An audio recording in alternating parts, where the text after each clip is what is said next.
Shalom, sejam bem-vindos a Minutos de Teshuvá. Nesse programa nós gostaríamos de responder a muitas perguntas que têm sido feitas a nós. Entre elas, por que nós não usamos a expressão Moshe Rabbeinu?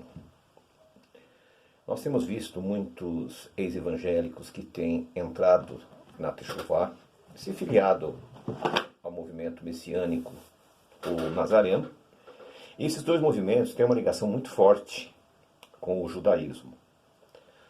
Nós que cremos nas duas casas, no retorno das 10 tribos de Israel, na união das duas casas, como está em Jeremias 31, eis que faço uma nova aliança com a casa de Israel e com a casa de Judá. Também seguimos os pensamentos e a ordem dada por Yeshua, ide apenas as ovelhas perdidas da casa de Israel. Procuramos não utilizar expressões que não falam e não refletem a verdade. Moisés, ele se apresenta como profeta. E no final da sua vida, da sua carreira, ele diz que viria um outro profeta exatamente como ele. Ele não se referiria aos profetas que a Bíblia relata, mas a um profeta muito parecido com ele. E o que esse profeta, o que ele fez como profeta? Tirou Israel do Egito. Esse profeta que viria tiraria Israel do exílio, da galute, né? Então, meus queridos, e essa expressão Rabbeinu? Essa expressão Rabbeinu é uma expressão de elogio, de grandeza. O próprio Yeshua diz, não deixai ser chamados de Rabi.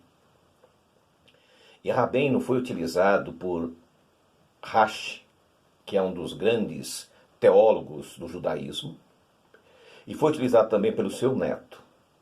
Em lugar algum das Escrituras Sagradas existe esta expressão Rabbeinu. Moisés jamais foi conhecido como Rabbeinu, e essa expressão Rabbeinu nos dá a entender que ele era o líder dos rabinos. Só que a religião dos rabinos nunca foi a que Moisés recebeu no Sinai. A diferença é muito grande, extremamente grande. Existem semelhanças, mas a religião de Moisés, de Yeshua, ela está muito, muito distante da religião do judaísmo. Se você me falar que os caraítas estão mais próximos da religião de Moisés, eu concordo com você. Mas o judaísmo não. O judaísmo segue um calendário diferente do calendário bíblico, cumprindo a profecia de Daniel 7:25, onde afirma que um poder iria mudar os tempos e as festas religiosas. E esse falso calendário que foi instituído pelo judaísmo no século IV, através do último presidente do Sanedrim, do Sinédrio, Hilel II, o apóstata, que depois acabou se convertendo ao catolicismo. Esse calendário, ele muda as datas. Raramente as datas bíblicas, das festas bíblicas, coincidem com esse calendário. Existem anos que dá diferença de quase um mês. Esse ano, Shavuot, deu diferença de 2 dias. Existe ano que dá diferença de 8.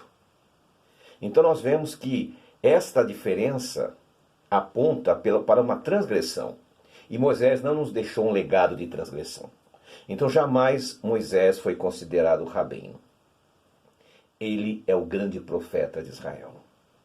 Então, essa é a explicação por que nós, da congregação Shemolam, uma congregação de visão israelita, uma congregação de visão Mikrat Milá, ou seja, somente lá as Escrituras. Shalom, shalom.